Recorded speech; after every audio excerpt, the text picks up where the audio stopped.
بەناوی خی بەخشندەی میهرەبان سڵاو لە بینەرانی کەناڵی ئاسمانی پەیام. چەمکی عاشورایەکەکە لەو چەمکانەی کە بەتەنیش ڕووداوەکانی مێژووەوە بەکاردێت بە تایبەتی لە مێژووی ئیسلامدا. دەپرسین ئایا ئەم چەمکە بۆ هێندە بە کاریگەری باز دەکرێت؟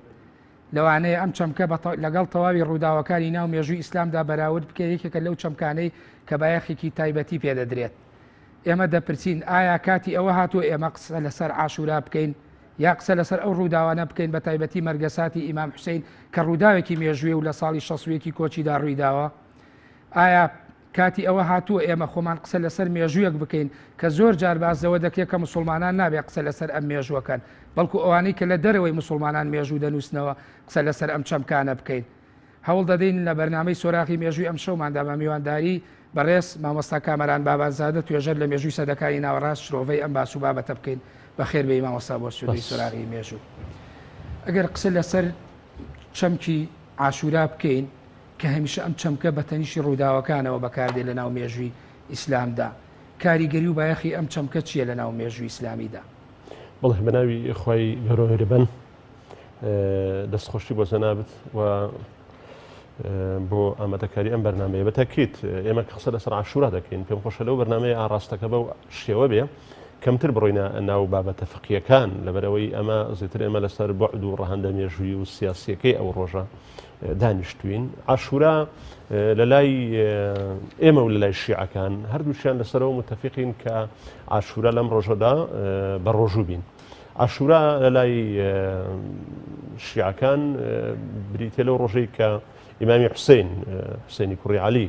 خوا لە خۆی و لە باوشی ڕازی بێ لە کەربەلایە شەهید بووە و عاشورا لە لای سونە ئەو ڕۆژە پیرۆزەیە کە ئێمە تێیدا بە ڕۆژوو دەبین لەسەر حەدیسی پێغەمبەری خوا صلی الله علیه وسلم لە دوای کۆچکردنی بۆ مەدینە کاتێک کە بینی یەهودیەکان بە ڕۆژوون پرسیاری کرد ئەمە چییە؟ گوتیان ئەمە لەو ڕۆژەدا کە حەزرەتی موسا عەلەیهی سەڵات وەسەلام نەجاتی بۆ لە دەستی فیرعون. پێغەمبەری خوا صلی الله علیه وسلم فەرمیێ ئێمە شایستەتر و مستحقترین بە موسا بۆیە لەو ڕۆژەوە بە ڕۆژوو دەبین. حەدیسی تر هەیە ئیمامی بوخاری کە باسی ئەوە دەکا ئینسان لەو ڕۆژەدا بە ڕۆژوو بێ خۆی گەورە لە تاوانی ساڵێکی خۆش دەبێ و ئەم حەدیسە و ئەو حەدیسەی کە پێشتر باسم کرد ئەمە با چەند ڕیوایەتێک ژێردراوەتەوە بەڵام هەر هەمویان مەفهومەکەی ئەوەیە کە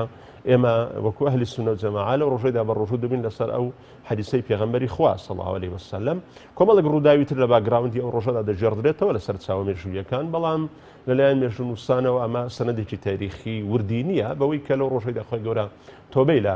حەزرەتی ئادەم عەلەیهی سەڵات وەسەلام قبوڵ کردووە، لەو ڕۆژەیدا حەزرەتی ئیبراهیم لە نەمرود ڕزگاری بووە، لەو ڕۆژەیدا حەزرەتی یونس لە ناو زژی حوتەکەیدا لە ناو دەریایە نەجاتی بووە. ئیتر کۆمەڵێک ڕیواری تر لەو ڕوانگەیەوە، بەڵام مێژوونووسان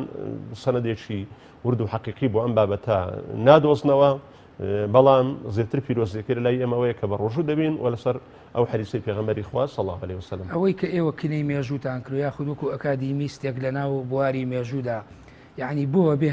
لە ژیانی هەر پەیامبەرێکدا بەر لە هاتنیایانی پیرۆزی ئیسلامیش کۆمەڵێک ڕووداوی گرنگە یەک و بە ڕێزدا ئاماژەت پێ کرد. یعنی تەواوی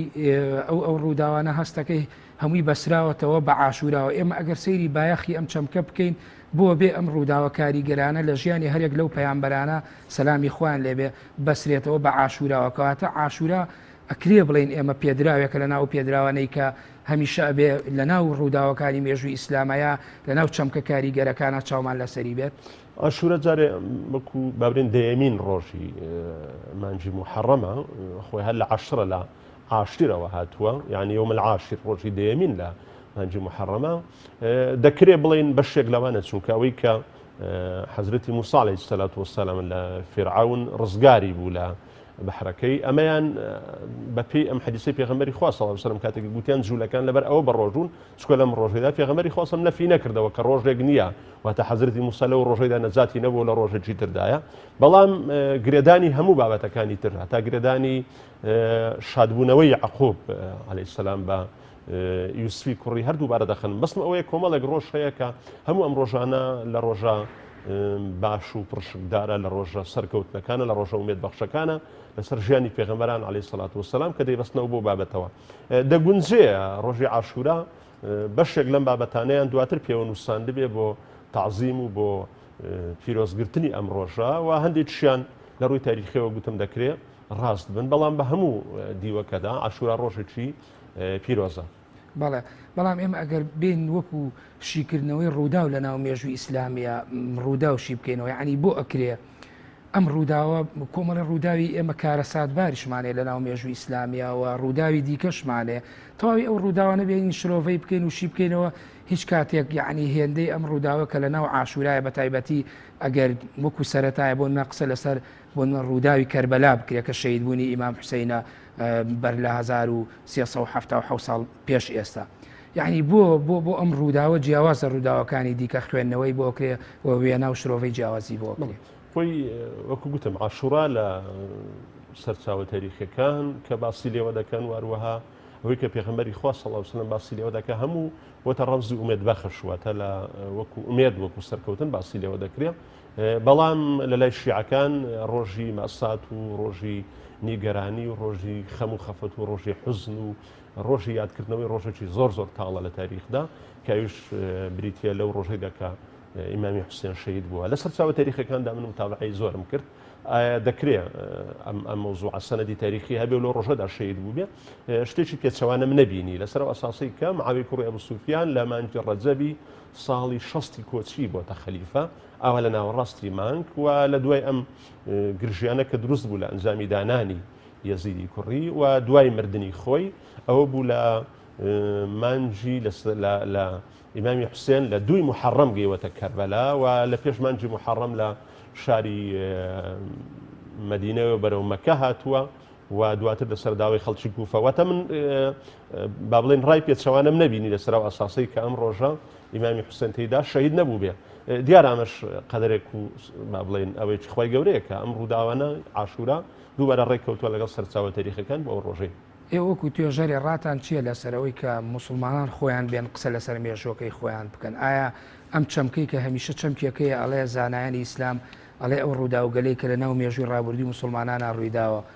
پێویست ناکە ئێمە قسەی لەسەر بکەین وەکو دەستمان تیاینەوە با دەمیشمان نەبێت لەم ڕووداوانە ئەکرێ ئێمە دانیشین بە دیاری ئەوە خەڵک بۆمان بگێڕێتەوە چیرۆکەکانی لە ناو مەحفەلە گشتیەکان و لە ناو تێکست و داقەکانە هەمیشە جەدەل و مشتومڕیان لەسەر دروست بێت و ئێمەش سەیران بکەین. بڵێ ئەمن ئەوەی کێستا دێڵم نەبێتە دەواازە بۆ ئەوەی کە بڵێم بڵێ و نابێتە دەواازە بۆی بڵێم نەخێر چونکە من لەو ڕوانگەیەوە نە لەگەڵ ئەو بابەتەم کە ئێمە لەو بارەیەوە هیچ قسە بە دوواداچوون و تەحلیل و شڕۆڤەیەشی بۆ نەکەین لەسەر ئەساسی کە مەلا ڕەشید بەچی بابان لە قوتوڕنی ڕێندا لەسەر زاری بەشێک لە عولەمایان باسیەوە دەکات کە ئێمە لەو بارەیەوە واتە جێڕانەوەی ئەم ڕووداوانە باش نییە بۆی کە ئێمە مادەم دەستمان تێدا نەبووە دەمیشمان تێدا نەبێت. من لەو بارەیەوە جێڕانەوەکان بە دوو ئاڕاستە دەبینم ئەگەر بێت و ئاڕاستەیەک لەو ڕوانگەیەوە بێت کە تۆ بێنی تەزریح و تەعن بدەیت لە تاریخ ئیسلامی بێتێکی دەمە کارەساتێکی خراپە و ئەمە قسە لەسەرکردنێکی خراپە و ئەگەر لەو ڕوانگەیەوە بێزارێک کە بینین ئەمە ڕووداوە تاریخەنە نوێ بکەین وەکو ئێستا دەبینین زۆر زار لە جێڕانەوەی ئەم باسانە تەعن لە سەحابە دەدرێ عەلەیهی السەڵات وەسەلام یا لە بەرامبەردا بە شێوەیەک لە شێوەکان بابرین تاریخی ئیسلامی و ئاڕاستەکان دوو مەسەوی جیاواز خوانی دەکەن بە خاوەن و لەم ڕۆژەدا بە شێوەیەک لە شێوەکان دەمارگیری و سراعی مەسەب قوڵ دەکرێتەوە ئەمە بە دیوە خراپەکەی. بەڵام لەو ڕوانگەیەوە کە بین ئەمە لە خۆمان لەسەر خۆمان تەحریم بکەین کە ئەمە بین ئەمە ژوە نەخوێنینەوە ئەم پێم وایە لەو ڕوانگەیەوە ئێمە هیچ دلیلێکی تەحریمی باسکردنی ئەو بابەتەمان نییە بە دیوێک کە ئیمامی تەبەری ئیمامی مفەسسیرین ئەگەر حەرام بوویایە قسەکردن لەسەر ئەو بابەتانە نەقلی نەدەکرد لە کتێبەکەی تاريخي طبري وابن كثير كخواني تفسير قرآني عظيمة نقلي نذكر لكتابك لبداية ونهاية وهروها زانايني تريش بوين نقل كردن كما دا مؤرخيني بيشتر مسلمان أمام بو نقل كردوين ديار تحريم نبوة نقلي أمانة بو دواترش تحريم نبوة أما لو روانجية وكلواني لهندي قناخ أما زورق لخراب بكاري هندراوا وشري پێ نوێ کراوەتەوە و بۆتە بەشێک لە قوڵکردنەوەی دەمارگیری جارێککە سراع و فیتنە و ئاژاوە لە نێوان مسلمانان بۆی کام لایەنگری ئەو گروپەیە ئەو لایەنگری ئەو گروپەیە لایەنگری ئەم گروپەی پێی وایە دۆستەکانی هاو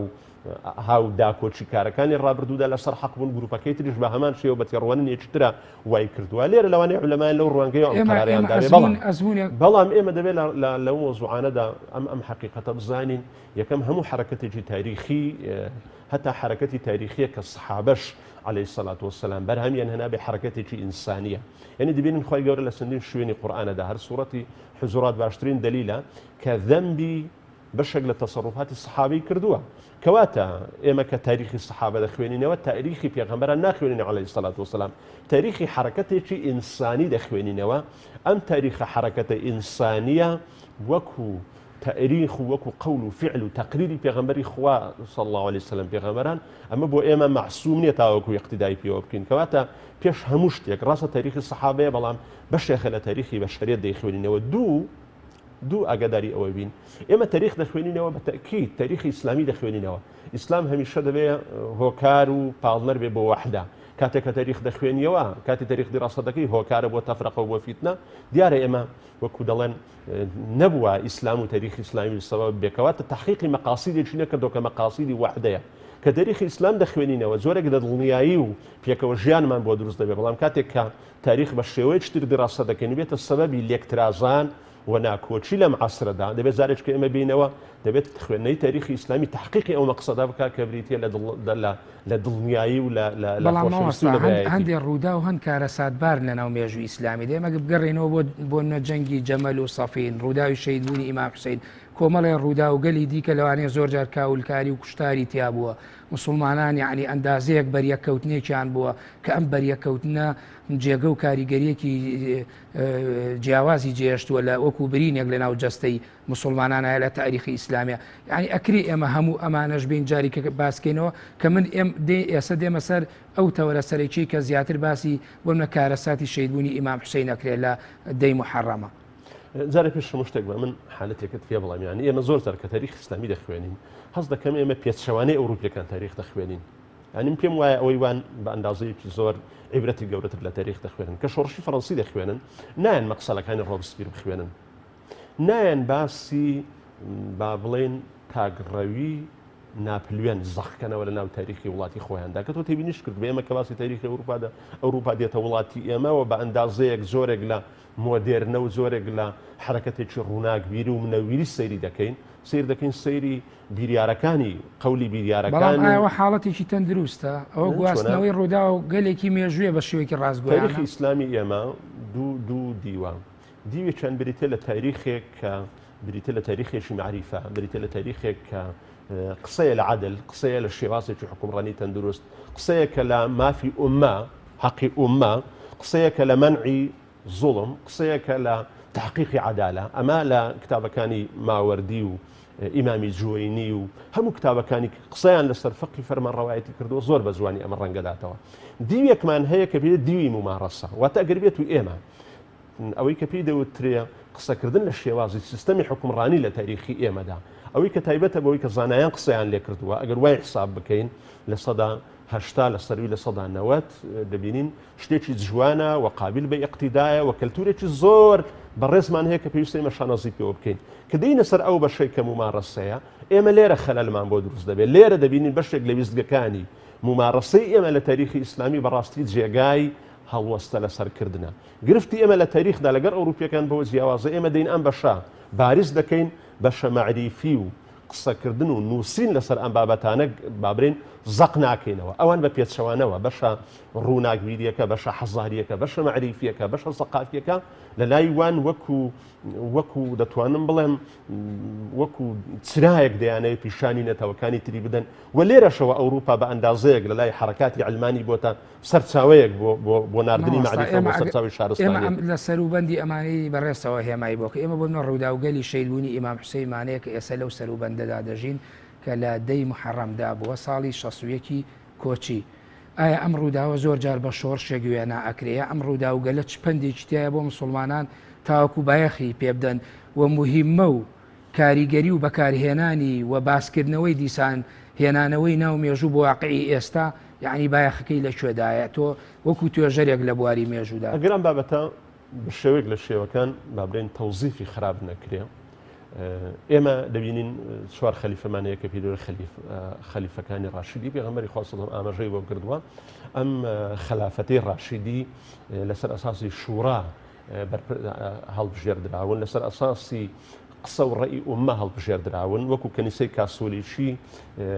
بەو شێوەی دیعایە نەکردووە کە ئێمە لە خوا دیاری کردوین و تەنها ئێوە جۆڕایەڵیتان لەسەرە دەبینن ئەمانە هیچی بە ئیستیبداد نەبووە و هیچی لە ڕێگەی پشتا و پشتەوە نەبووە و حالەتێکی تەندروستە و هیچیان خزمی یەکتر نەبوون بڵین لەکتریان نەقل کرد بێ دەبینین دوای ئەمە ئاڕاستەی خلافەت ئەم مەرجانەی لە دەستدا واتە هەر چوار خەلیفەکەی ڕاشیدی پشتا و پشت نەبوون دەبینین دواتر خلافەت بوو بە پشتا و پشت هەر چوار خەلیفەکەی ڕاشیدی لە ممارەسەیە ئەگەر بێت و لە میکانیزمەکانیش جیاواز بن بە شوڕا بوو دواتر شوڕا نەما لە هەر چوار خەلیفەکەی دانان هەر چوار خەلیفەکەی ڕاشیدی دەبینین کەسێک خوێنی لە لوتی نەهات بەڵام دواتر لە هەندێک حالەتدا ڕازی نەبوونی بە بەیعەت بە خەلیفەیەک دەبینین فتنە و ئاژاوە کەوتۆتەوە ئەمە چییە؟ ئەمە لێردا لەوەدایە دەبێت احتراف بەوە بکەین کە لە دوای چوار خەلیفەکەی ڕاشیدی ئینحرافێکەیە لە مەساری خلافەتی ئیسلامیدا کەواتە بە جواب هاتنی ئیمامی حوسێن بۆ لاڕێبردنی ئەم مەسارە حالەتێکی زۆر تەبیعیە بەڵام لە ئەنگرانی ئیمامی حوسێن سڵاوی خوای لێبێ و خوا لێ ڕازی بێ و دواتر کە ئەمە بوو بە چوارچێوەیەکی مەسحەبی لێرەوە غلو زیادڕەوی کرا لە تەعزیم و گەورەکردنی ئەو بابەتە سەبەر لەوەی بگەمە چوارچێوەی مەزهەبی ئەمەوێ باسی ئەوە بکەین یعنی ئایا لەو کاتی کە بەڕێزی باسیەکەی لە دوای چوار خەلیفەکەی ڕاشیدین خوا لیان ڕازی بێ ئەبینین مێژووی ئیسلامی قۆناغێکی جیاوازتر بەخۆیەوە بینێەوە وەکو ئەوەی ئێوە باسیەکان جۆرە لە ئینحراف و لادانی تیا دروستە بێ ئایا حاڵەت و بارودۆخ و ژینگەی مەدینە لەو کاتە کە ئیمام حوسێن لێەوە دەرەچێ ئەمە حاڵەتێک بوو یعنی دیسان داوای گەڕانەوەی ئەو حاڵەتە زێڕینی و سەردەمی ڕەشیدەکانیە کرد ئەگەر ئێمە بگەڕێنەوە بۆ ژینگەکەی مێژووە بیبینەوە بۆ ناو سیاقە مێژوویەکەی خۆی ئێمە قسە لە نیەت ناکەین چونکە ئێمە کۆمەڵک نصوص بەس خوێندنەوەی تاریخ ڕووداوەکان ئێمە قسە لە نیەت ناکەین ئێمە ئەگەر بەشێک لە ئەوانەی کە دیفاع لە دانانی یەزید دەکەن لەلایەن مەعاوی باوچیەوە بۆ خەلیفە کە ئەم کارەساتەی لێکەوتەوە کۆمەڵێک تەویل و تەفسیری بۆ دێنەوە کە نیەتی ئەوە بووە لەو خۆناغی پڕمەشاکیلە لە حربی ڕۆم و لەم بارودۆخە ئەم بابەتە تەنها بە یەزیدی کوڕی کۆنتترۆل دەکرا و ئەمەی بۆ وحدەی کەلیمەی ئوممە بووە و مشاوەرەی بە هەندێکان کردووە ئەم من قسەمان لەسەر ئەم بابەتە نیە قسەمان لەسەر بەرئەنجامە لە دوای ئەم فیتنەی بەرەنجامیش لە خوێندنەوەی ڕووداوەکانەوە مادام ڕامدەکێشێنەوە ئەم سەردی ڕووداوانە بە بەشێک لە سەردی ڕووداوەکانت بۆ باسکەم دوایە ئەو جەنابەت لەو ڕوانگەی و سوپرسارەکەی قسەی خۆت بکە لە ساڵی 35 کۆچی ئەو ڕووداوی کە دەبینین بەشێک لە ویلایەتەکان لە ئەنجامی نیگەرانیان لە بەشێک لە والیانەی کە لە سەردەمی عوسمانی کوڕی عەفان ڕەزای خوای لێ بەستێ من خەلیفە دروست بوو ئەوە بوو ئاژەوەیەک دروست بوو ئینجا دەوافع بۆم ئاژاوە بەشێکی مەوزوعین بەشێکی دەستی فیتنەیە بەشێکی دەستی هاندانە ئەمە بابەتێکی ترە با بڵین هۆکارەکەی لە 2000 سەری بەمە گەیشت کە ئیمامی عوسمان تێیدا شەهید کرا لە ساڵی 34 کۆچی لێرەوە ئەم ئاژاوەیە درەژەی چێشا واتە لێرەوە کە مسلمانان لە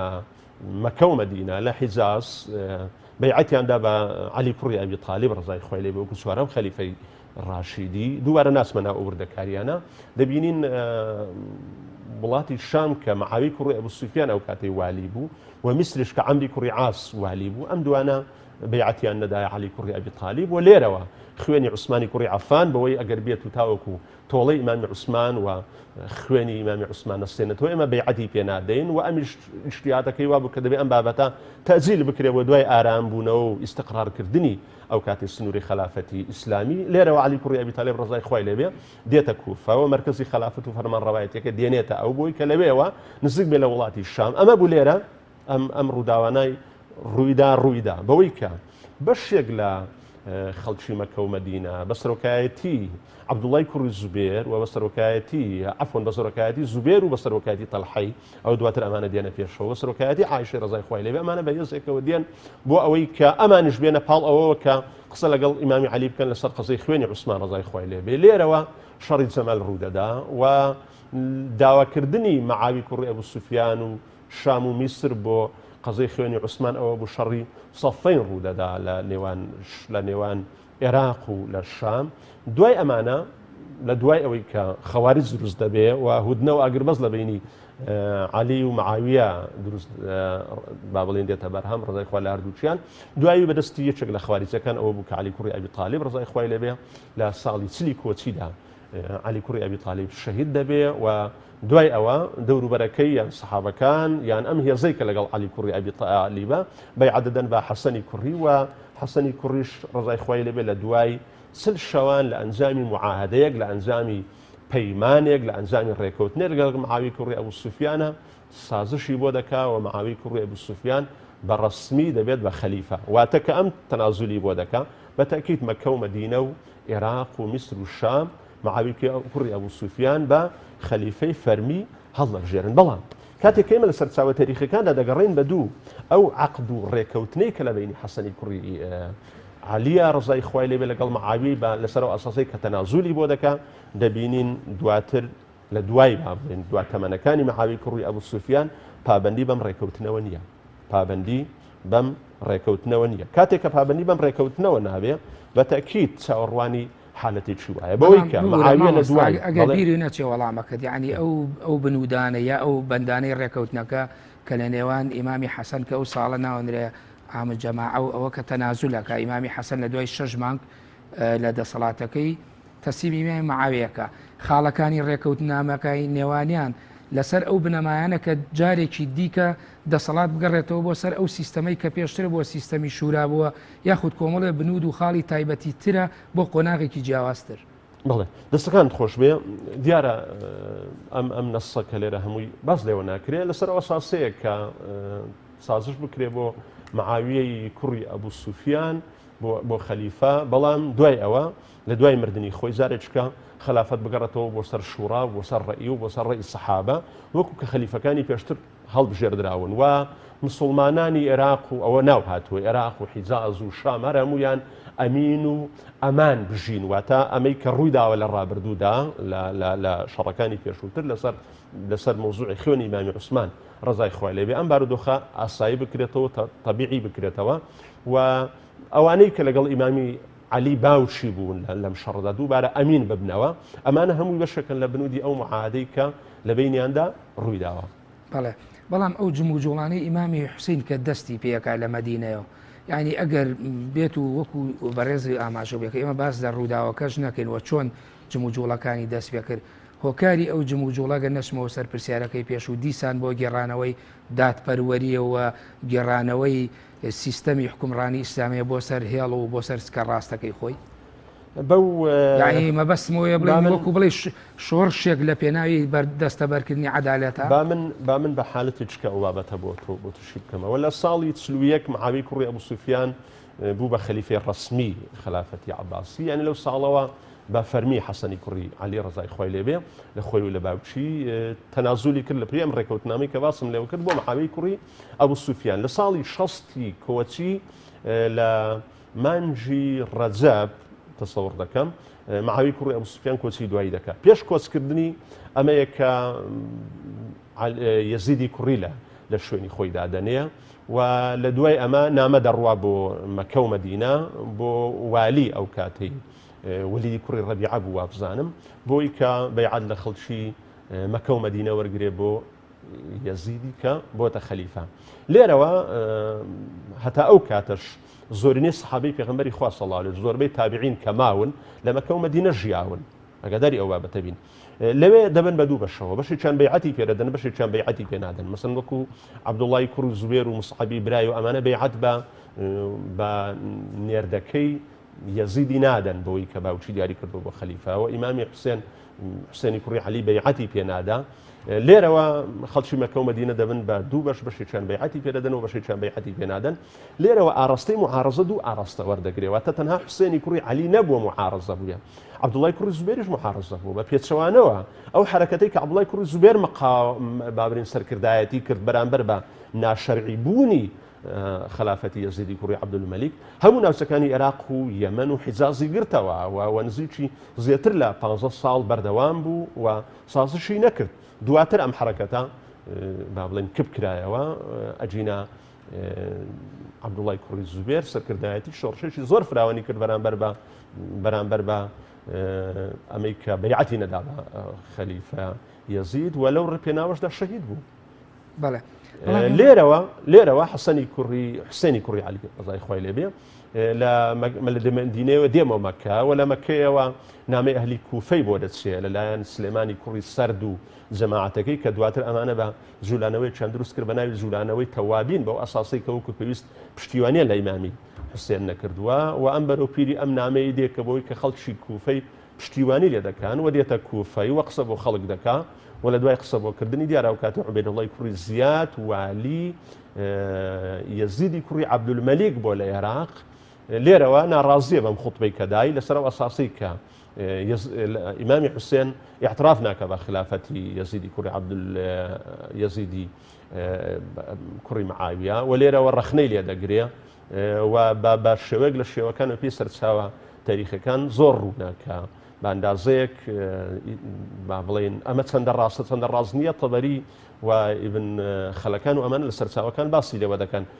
لە باسی شخصیت و سیفەتی یەزیدی ئەمانە دەخاتە ڕوو و لێرەوە لە 2 محەڕەم بە خۆی و بە ئەوانەی کە لەگەڵی بوون لەو هێزەی کە لە شاری بە مەکەیەوە شاری مەدینەوە هاتوون دێن لە کەربەلایە خۆیان ئامادە دەکەن بۆ شەڕ و لە 10 محەڕەمە ئەوەیە کە شەڕەکە ڕوو دەدا و عوبەیدوڵڵای کوڕی زیاد هێزێک دەنێرێ ئیمامی حوسێن لەوێ شەهید دەبێ و ژمارەیەک لە خانەوادەکەی شەهید دەبێ و ئەمە کۆی ڕووداوەکەیە لە لای شیعەکان با تێبگەین. من دێمە سەر ئەو پرسیارە مامۆستا یعنی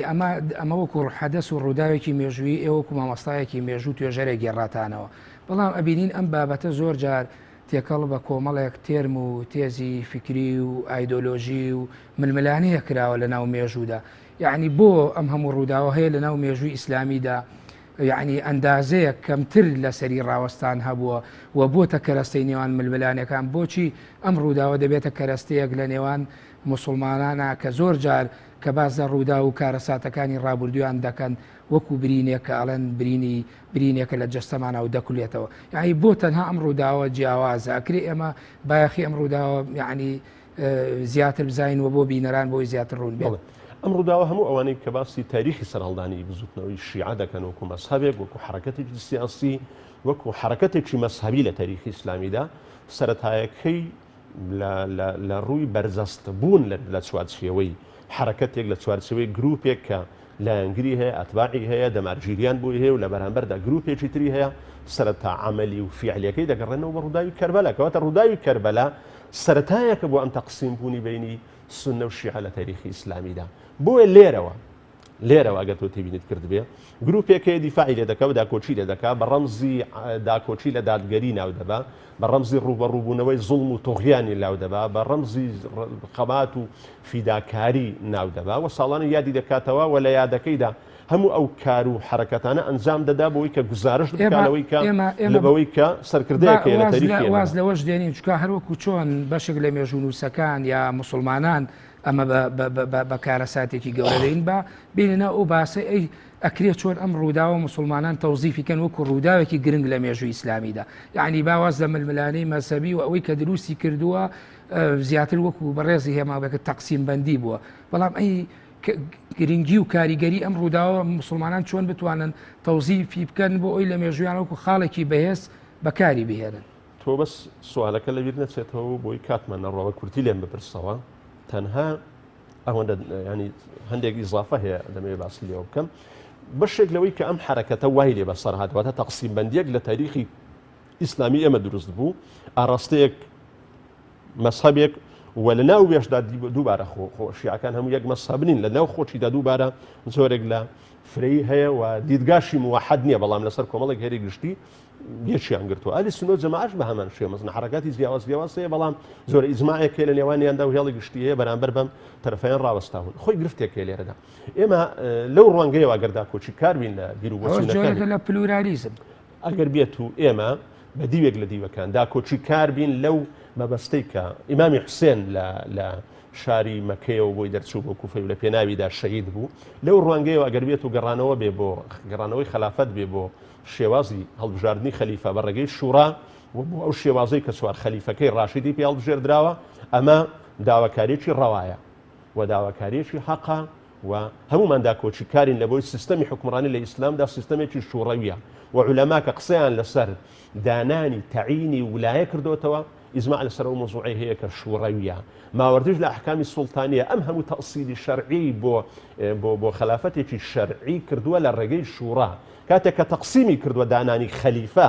لە دوای خۆی هەبووەک و حالەتێکی مەوجود حسابی بۆ کردەوە ئەگە سەیری ماوەردی بکەین تەئسیلی شەرعی بۆ نەکردووە کەواتە حالەتی تەندروست لە سیستەمی حکومڕانی ئێمەدا بۆ دانانی خەلیفە ئەوەیە کە پشتا و پشت نییە ئەوەیە کە ئیستیبداد نییە ئەوەیە کە خوێنی تێدا ناڕژی ئەوەیە کە ئیطمئنان دروست دەکا ئەوەیە کە بە شوڕایە ئەوەی ئیمامی حوسێن گرفتمان لەگەڵ ئەوە دانیە لەسەر ئەو ئەساسی کە بەرامبەر بە سیستەمێک ڕاوەستاوەتەوە کە مەرجەکانی شوڕای تێدانیە ویراسیە و خوێنیشی تێدا ڕژە هەر چوار خەلیفەکەی ڕاشتی وەکو پێم گوتی کەس خوێنی لە لوتینات بەڵام لەبێ ئاگاداری ئەوە بین کە دواتر ئەم دوو ئاراستەیە و ئاراستانی کە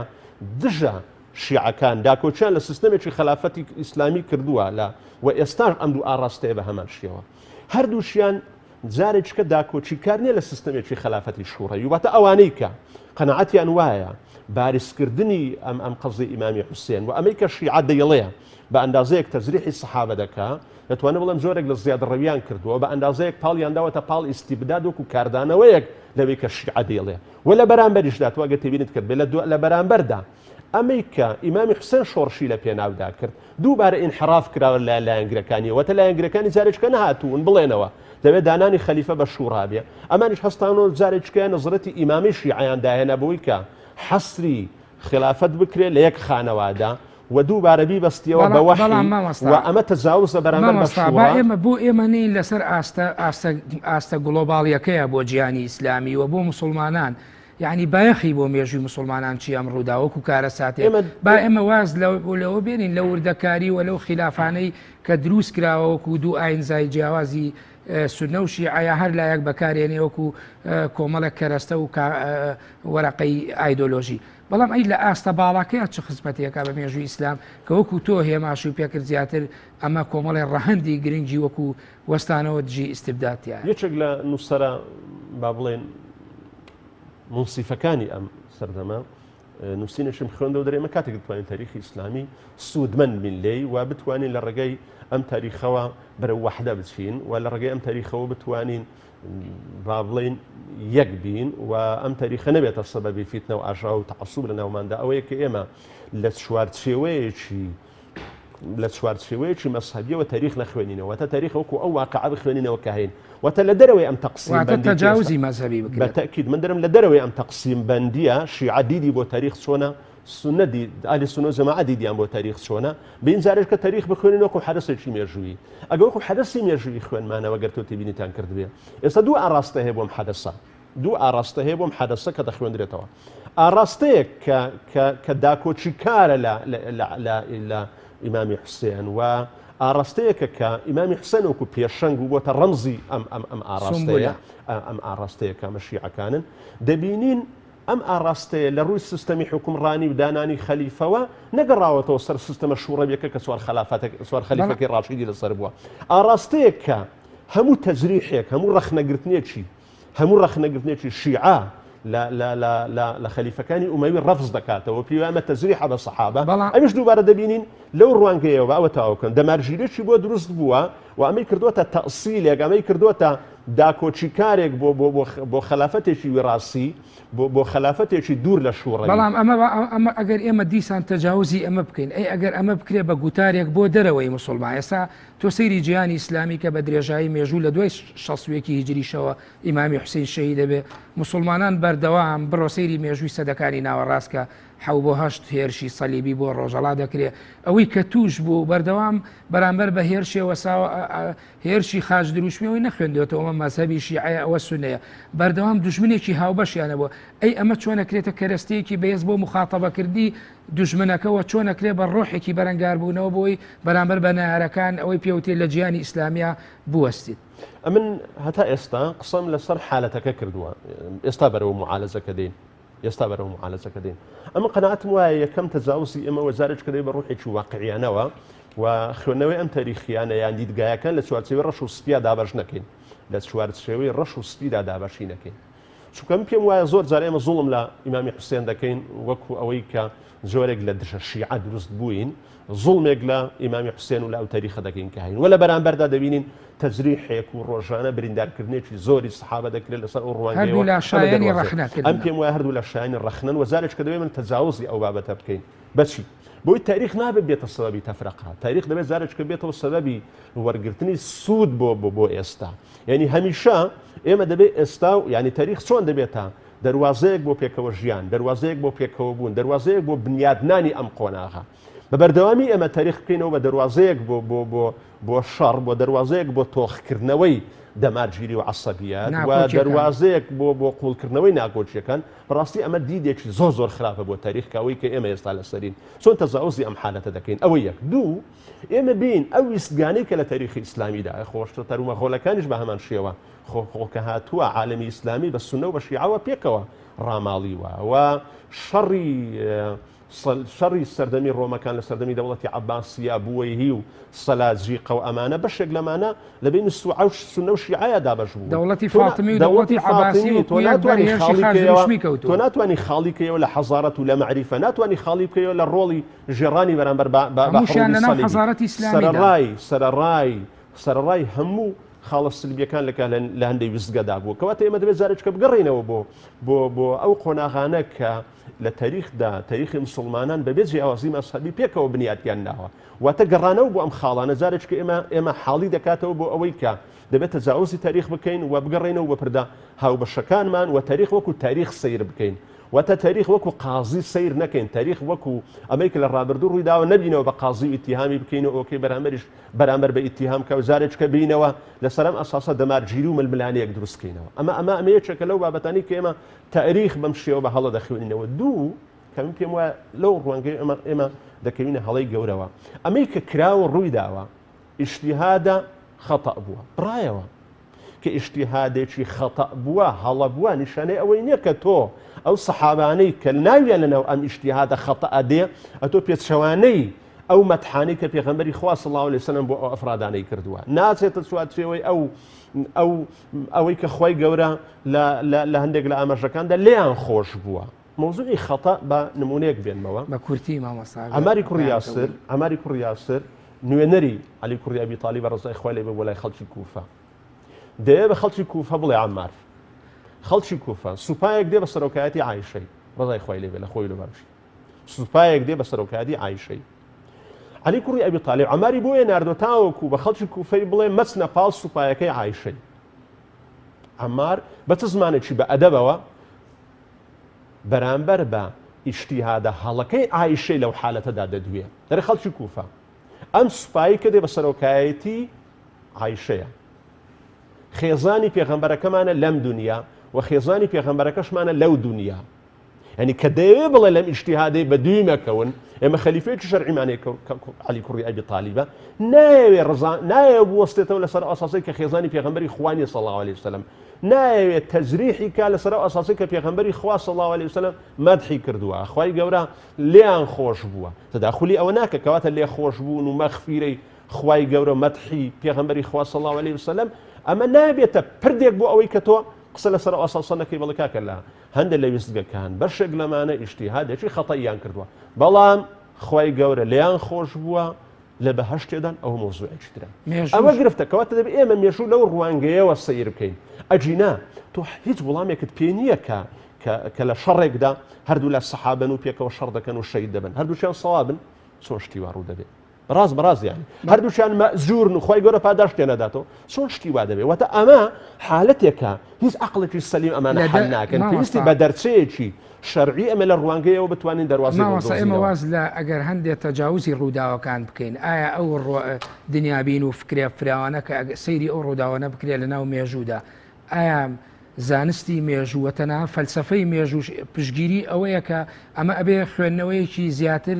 عقلانیتر و قوڵتر و خوێنەوەی فراوانتری بۆ بکرێت بۆ ئەو ڕووداوانە یاخود تەواوی وردەکاری ناو ڕووداوەکان جەرح و تعدیل بکرێت من پێم وایە ئەمانە تاریخە تاریخی ئینسانی مسلمانە ئەمە یەکە سید قوتب ڕزای خوای لێ ئەوە ڕەحمەتی خوای لێ بێ دەڵێ تاریخی ئیسلامی کلمێکی هەڵەیە دەیبێت تاریخی مسلمانش قابل بە ئیجتیهادی قەڵەو قابل بە ئیجتیهادی سەوابە یعنی قابل بەوەی هەڵە بکە و قابل بەوەی هەڵە نەکە کەواتە ئەمە تاریخە ڕووی داوە و بەشێک نیە لە وەحی تاوەکو ئێمە اختلافمان هەبێت کە اقتیدا بە چی و بە چیەوەی بکەین ئەگەداری ئەو مۆزوعی بە ئەمە لەلایەک لایە چکە کە ئێمە وەکو تاریخمان زانی وەکو تاریخی مسلمانمان زانی و قەنەعەتشمان بوو کە مسلمان دەکەوێتە خەتەوە لەم حالەتانە بۆیە ئەمە دەبێتە دەواازەیەکی باش بۆ ئەوەی کە واز لەم شەڕ تاریخیە بێنین کە ساڵانە یان بە بەردەوامی ئێمە ئەگەر بە دیوێکی دیکە وەریگەین تا چەند ئەوانەی کە پێوترێن نەیارەکانی ئیسلام یا ئەوانەی کە هەمیشە لە بۆسەیەکە بوون بۆی کەم و کورتەکانی ناو مێژوو بهێن و نەشتەری لێبن و ڕووداوەکانی شرۆڤە بکەن بە ئاراسیکی نێگەتیڤە تا چەند بەرامبەرەکان ڕۆڵیان هەبووە لە تۆخکردنەوەی ئەو ناکۆکیانە بە تایبەتی ئێمە کە ئێستا قسە لەسەر ڕووداوێکی گەورەکن وەکو ڕووداوی شەیدبوونی ئیمام حوسەین لە ناو عاشورادا یعنی تا چەند بەرامبەرەکان هەر لە مێژوو نووسەکانیانەوە تەنانەت ئەوانەی کە لە دەرەوە ویستویانە ناکۆکیان دروستکەن ڕۆڵیان بینیوە لە تۆخکردنەوەی جیاوازیەکان و بەریەکەوتن و زیادکردنی ڕوبەری ململانیەکان خۆی ئەم بربەرەکانی و ڕوبەڕوونەوە وەدابەشبوونی دەوڵەت لەسەر ئاساسی مەزهەب ئەگە تێبینیتان کردبێ ئێمە لە تاریخە ئەو ویستگانەمان کەمە ڕاستە ئێمە دەوڵەتی فاتیمیمان هەیە بەڵام دەوڵەتی فاتیمی لە قۆناغێک لە قۆناغەکانی تاریخی ئیسلامیدا هەبووە یعنی فترێکی زۆرمان هەیە پێشتر نەبووە فترێکی زۆرمان هەیە دواتر نەماوە ئەگە تێبینیت کردوێ لە ئێران ئەگە تێبین خۆ هەموو دەوڵەتی ئێران بە درێژایی تاریخی ئیسلامی یەک فەرمانڕەوایەتی نەبوو بە درێژایی ئەوانە تاپۆمێ لەسەر مەسەبێکی دیاری کراوە کەواتە لە ڕابردوودا ئەگەر بێت و ئێمە لە ڕابردوو تاریخێکی ئیسلامیمانە بێ ئەم تاریخی ئیسلامیە تەقسیم بەندیەکی کۆنکریتی نەبووە لەوەی کە ئەمە سنووری دەوڵەت و فەرمانڕەوایەتێکە شیعەیە ئەمە سنووری دەوڵەت و فەرمانڕەوایەتێکە کە سونەیە وەکو ئێستا بەرەو ئەو حالەتە دەچین بەڕاستی ئەمان ئیقلیمێکە تەنها شیعی لێدا دەنیشێ لە تەنیش لەوەی ئیقلیمێکە سونەی لێدا دەنیشێ و ئەمانە بە بەردەوامی لە بەریەکەوتنێکی بەردەوامدان ڕاستە با بڵێن ئەگەر تۆ سەیری هەر لە 11 و 12 کۆمەڵێک ڕیواتمان هەیە کە ئیبن کەثیر لە بیدایەونی هەیە دەیژێڕێتەوە کە لە بەغدایە لە ساڵانی پێنجەمی کۆچیدا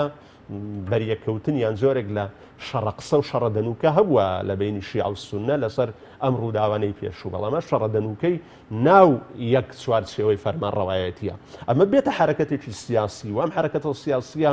قووە پیا بکە و ئەم قووە لە بەرامبەرەکەی بوەستێتەوە لە تاریخی ئیسلامی ئێمەدا ئەمە حالەتە کەمەکەیەتی حالەتە زۆرەکەی ئەوەیە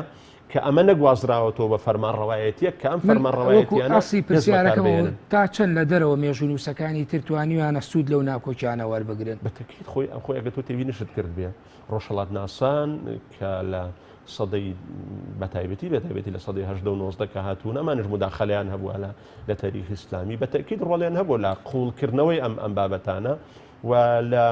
خوێندنەوەی بە جۆرێک کە جارێککە دووبارە حەمیە و دەمارگیری لە ئەو مەسەبانە دروستکە لە زیاتیەوەی کە بەرەو پێشیان بێنێ هەرکو ئێستاشەکە تو تێبینیت کردبێ بۆ تەسەوڕ ناکەی واقعی سیاسەتی نوێی ئەمریکا لە دوای شەڕی سار هۆکارێکی زۆر گەورەیە بۆ قوڵکردنەوەی نێوان شیعە و سونە لە ڕۆژهەڵاتی ناوەڕاست وەکو دروستکردنی دوو قەوارە و دوو ئیتیجاهی جیاواز ئەم دوو ئیتیجا هەمیشە خەوفیان بەرامبەر بە یەکتر هەبێ وەمە ئاسانکاری بێ بۆ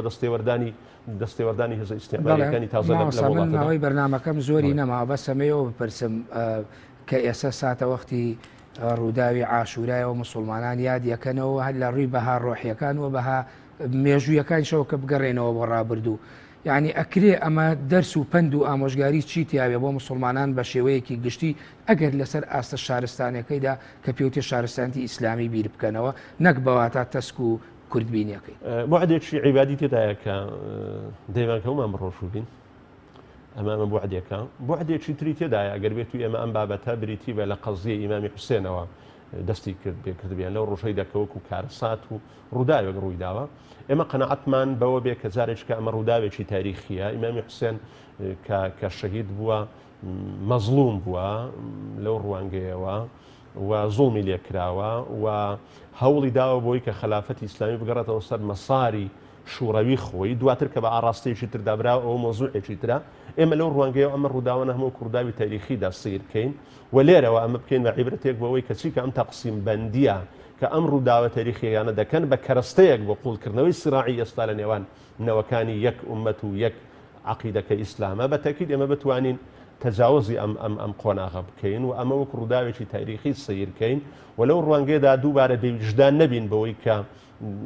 تێکەڵاوی خوێندنەوە سیاسی و مەسەبیەکانی ئێستای بکەین بۆی کە هەریەکە و بەرامبەرەکەی تەزریح بکەوەکو ئێستا تێکەڵاوی واقع سیاسیەکە بوو و لێرەوە تەجاوز کراوە بۆ ئەوەی کە